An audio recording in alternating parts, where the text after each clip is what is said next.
السلام علیکم ورحمۃ اللہ وبرکاتہ۔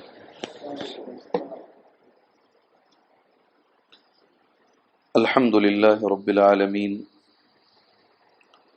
والصلاة والسلام علی رسولہ الکریم وعلی آلہ وصحبہ اجمعین ومن تبعهم بإحسان إلى يوم الدین، اما بعد۔ اعوذ باللہ السمیع العلیم من الشیطان الرجیم، بسم اللہ الرحمن الرحیم۔ من كان يريد الحياة الدنيا وزينتها نوفي إليهم أعمالهم فيها وهم فيها لا يبخسون۔ جو شخص دنیا کی زندگی اور اس کی زینت پر فریفتہ ہوا چاہتا ہو، ہم ایسوں کو ان کے کل اعمال کا بدلہ یہیں بھرپور پہنچا دیتے ہیں اور یہاں انہیں کوئی کمی نہیں کی جاتی۔ اولئک الذین لیس لہم فی الآخرۃ الا النار۔ ہاں، یہی وہ لوگ ہیں جن کے لیے آخرت میں سوائے آگ کے اور کچھ نہیں۔ وحبط ما صنعوا فیہا وباطل ما كانوا يعملون۔ اور جو کچھ انہوں نے یہاں کیا ہوگا وہاں سب اکارت ہے، اور جو کچھ ان کے اعمال تھے سب برباد ہونے والے ہیں۔ محترم دوستوں، یہ قرآن مجید کی دو آیتیں ہیں سورہ ہود کی، آیت نمبر 15 ہے اور آیت نمبر 16 ہے۔ ترجمہ میں نے جو اردو میرے سامنے لکھی ہوئی ہے وہی میں نے دیکھ کر پڑھا ہے، تاکہ ترجمے کے اندر وہی اردو ملے جو اردو ترجمے میں لکھی ہوئی ہے۔ آپ سمجھ گئے ہوں گے ان دونوں آیتوں میں اللہ عز و جل نے کیا پیغام دیا ہے۔ سمجھ گئے ہیں؟ میں سوال کر رہا ہوں، کیا آپ لوگ سمجھ گئے ہیں ان دونوں آیتوں میں اللہ عز و جل نے ہمیں کیا پیغام دیا ہے؟ میں زیادہ نہیں، ہو سکے تو 3 منٹ میں ختم کر دوں گا میں، بس ان دو آیتوں میں ہمیں اللہ نے کیا پیغام دیا ہے۔ میں نے ترجمہ کیا، ہاں ترجمے میں نے اپنی اردو استعمال نہیں کی، میں نے یہی اردو استعمال کی جو اردو مترجم نے ترجمے میں لکھا ہے۔ بولیے۔ من کان یرید الحیات الدنیا وزینتها۔ جو شخص دنیا کی زندگی اور اس کی زینت پر فریفتہ ہوا چاہتا ہو، اچھا لفظ ہے، ہماری سمجھ میں یہ لفظ ذرا جلدی نہیں آئے گا، یعنی اس کی زندگی کا ٹارگٹ، اس کا مقصد یہ دنیا ہے۔ وہ عبادت بھی کرتا ہے تو یہ دنیا کے لیے ہی کرتا ہے، اس کی عبادت کا مقصد بھی، اس کے صدقہ خیرات کا مقصد بھی، علم دین کا مقصد بھی، خطبے دینے کا مقصد بھی، نمازیں پڑھانے کا مقصد بھی، کچھ بھی، ساری چیزیں اس میں آ جاتی ہیں۔ اگر اس کے ذہن کے اندر یہ ہو کہ دنیا میں مجھے نام ملے، لوگ مجھے بڑا کہیں، دنیا اس کا اگر مقصد ہو، اللہ عز و جل نے صاف لفظوں میں کہا ہے ان کے لیے یہی مل جائے گا۔ آخرت میں آگ کے سوا انہیں کچھ نہیں ملے گا، آخرت میں آگ کے سوا انہیں کچھ نہیں ملے گا، ذہن میں رکھیں اچھی طریقے سے۔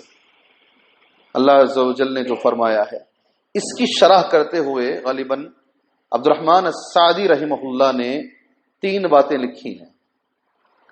آدمی گناہ دنیا میں جو کرتا ہے 3 وجہ سے کرتا ہے۔ میں جو گناہ کر رہا ہوں، آپ جو گناہ کر رہے ہیں، 3 وجوہات ہیں اس کے۔ پہلی وجہ جو اس کی ہے دنیا کی محبت۔ دنیا کی محبت میں آدمی گناہ کرتا ہے، حب الدنیا، عربی زبان میں جو کہتے ہیں حب الدنیا، دنیا کی محبت ہے، گناہ کرنے پر یہ آمدہ کرتی ہے۔ پہلی قوموں میں بھی یہی پائی جاتی تھی، یہی بیماری۔ اللہ کے رسول صلی اللہ علیہ وسلم نے بھی یہی فرمایا، قیامت کے قریب بھی مسلمانوں کی کمزوری اور مسلمانوں کی بزدلی، مسلمانوں کے گرنے کا ایک اہم سبب اللہ کے نبی صلی اللہ علیہ وسلم نے یہ فرمایا، ان کے اندر ایک بیماری آ جائے گی، اس بیماری کا نام ہوگا وہن۔ اور وہن جب اللہ کے رسول سے پوچھا گیا، آپ نے صاف لفظوں میں کہا وہن کا معنی ہے حب الدنیا و کراہیت الموت، دنیا کی محبت۔ یہ آدمی کو گناہ کرنے پر آمدہ کرتی ہے، حرام کمانے پر، ساری چیزوں پر یہ آمدہ کرتی ہے دنیا کی محبت. ذہن میں رکھیں، مسجدوں کا پیسہ کھانے پر، مدرسوں کا پیسہ کھانے پر، بڑی سے بڑی گناہ کرنے پر یہ دنیا کی محبت آمدہ کرتی ہے. دنیا کی محبت، لالچ. دوسری چیز اللہ کے رسول نے فرمائی صلی اللہ علیہ وسلم، ہمارے اندر ایک قرین ہے، ہم ہر انسان میں ہے، وہ خون سے زیادہ تیزی کے ساتھ ہماری رگوں میں دوڑتا ہے. ما منکم من احد الا معه قرین، ما منکم من احد، تم میں سے کوئی شخص ایسا نہیں ہے جس کے اندر یہ شیطان اللہ نے نہیں رکھا، اللہ نے رکھا ہے. نبی کریم صلی اللہ علیہ وسلم سے پوچھا گیا آپ کے اندر بھی ہے کیا؟ اللہ کے رسول سے سوال کیا گیا آپ میں بھی ہے یہ؟ تو آپ نے کیا جواب دیا؟ ہے، مگر وہ ایمان لے کر آ گیا ہے. یہ دوسری چیز ہمارے اندر ہے جو ہمارے گناہوں پر ہمیں ابھارتا ہے. تیسری چیز جو ہمیں ہمارے گناہوں پر ابھارتی ہے، جی کون سی ہے؟ نفس امارہ. وما ابرئ نفسی ان النفس لامارۃ بالسوء. نفس امارہ ہے. یہ تین چیزیں ہمارے اندر رکھ دی گئی ہیں. دنیا کی محبت، قرین ہمارے اندر موجود ہے، نفس امارہ ہمارے اندر موجود ہے. یہ تینوں چیزیں عبد الرحمن سعدی رحمہ اللہ کے مطابق ایک آدمی کو ابھارتی ہیں گناہ کرنے پر. اس سے بچتا کون ہے؟ کون ان کو ہرا کر، ان کو ختم کر کے کون اس میں کامیاب ہوتا ہے؟ جی کون کامیاب ہوگا؟ بولیں کون کامیاب؟ ہمیں انہی کو شکست دینا ہے. اللہ کے نبی صلی اللہ علیہ وسلم نے عرفہ کے میدان میں جو خطبہ دیا، اس خطبے کا ایک لفظ یہ ہے المجاہد من جاہد نفسہ. ارے اصل جہاد یہ ہے کہ اپنے آپ سے لڑ کے دکھاؤ، سامنے والے سے لڑنا یہ نہیں ہے، اپنے آپ سے لڑو، اپنے کمزوریوں کو دور کرو. اصل مجاہد یہ ہے المجاہد من جاہد نفسہ. اور مہاجر کون ہے؟ ہجرت کرنے والا کون ہے؟ ایک جگہ سے دوسری جگہ جانا آسان ہے، مگر نبی نے فرمایا والمہاجر من ہاجر خطایا. جو گناہ کو چھوڑ کر نیکیوں کی طرف آتا اصل میں مہاجر یہ ہے. سبحان اللہ، اصل میں مہاجر یہ ہے.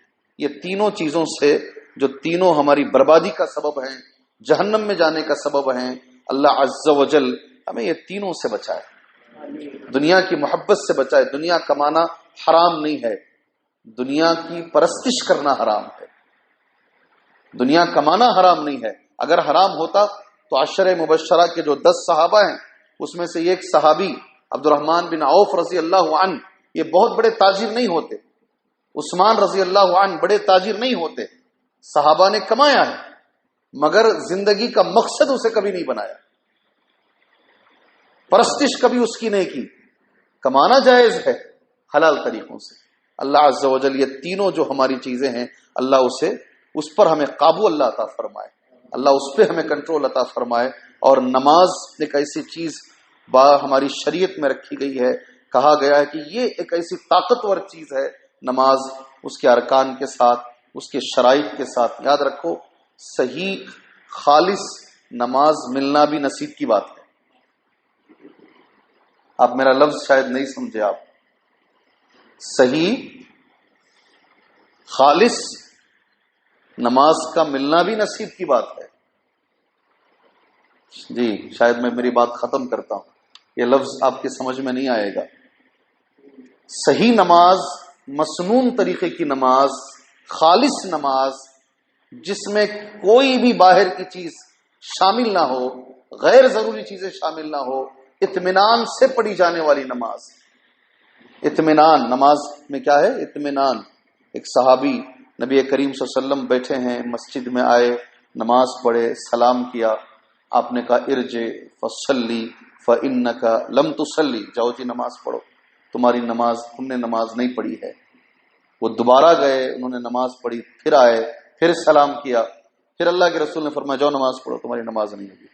تیسری مرتبہ انہوں نے کہا اس سے اچھی نماز میں نہیں جانتا ہوں. ان کی غلطی کیا تھی جانتے ہیں؟ کیا تھی غلطی ان کی؟ کیوں نبی نے کہا جاؤ دوبارہ نماز پڑھو؟ نبی کہہ رہے ہیں صلی اللہ علیہ وسلم. کیا غلطی ان سے ہوئی تھی؟ حدیث تو سنا ہے آپ نے، علماء اکرام نے 10-15 بار کہا ہوگا، ان سے غلطی کیا ہو رہی تھی؟ کیوں اللہ کے رسول کہہ رہے ہیں جاؤ نماز پڑھو، تمہاری نماز نہیں ہوئی، اللہ اکبر، تم نے نماز نہیں پڑھی۔ اس حدیث میں ایک لفظ ہے جو ہماری پوری زندگی میں وہ ذہن میں ہونا چاہیے لفظ ہو۔ کیا کہا نبی نے صلی اللہ علیہ وسلم؟ اللہ کے رسول نے کیا کہا؟ ان کے رکوع میں اعتدال نہیں تھا۔ کیا نہیں تھا؟ رکوع سکون سے نہیں ہو رہا تھا، ڈھنگ کا رکوع نہیں، اطمینان نہیں۔ یہی لفظ حدیث میں کہا گیا، وہ رکوع میں اطمینان نہیں تھا۔ ہم وضو بنا رہے ہیں، ڈر ہوتا ہے کہاں سلام پھیر دے گا بیچارہ، اتنی تیزی سے چل رہا ہے امام صاحب جو ہے۔ کہ صحابہ کہتے ہیں ہم جاتے، وضو بناتے، سارا کچھ کرتے، پھر بھی ہم کو پہلی رکعت مل جاتی۔ نبی صلی اللہ علیہ وسلم کی نماز کے بارے میں صحابہ کہتے ہیں ہم کو پہلی رکعت مل جاتی، یہاں پر اگر ذرا بھی آگے پیچھے ہوئے تو پوری نماز ہی ختم ہو جائے۔ ایسا ہی کتنی چاہیے آپ؟ اسی لیے میں نے کہا خالص نماز کا ملنا بھی نصیب کی بات ہے نہیں؟ اللہ تبارک و تعالی ہمیں ان 2 آیتوں پر اللہ عمل کرنے کی اللہ ہمیں توفیق عطا فرمائے، تینوں چیزوں پر اللہ ہمیں قابو عطا فرمائے، آمین۔ وصلی اللہ علی النبی الکریم۔ السلام علیکم ورحمۃ اللہ وبرکاتہ۔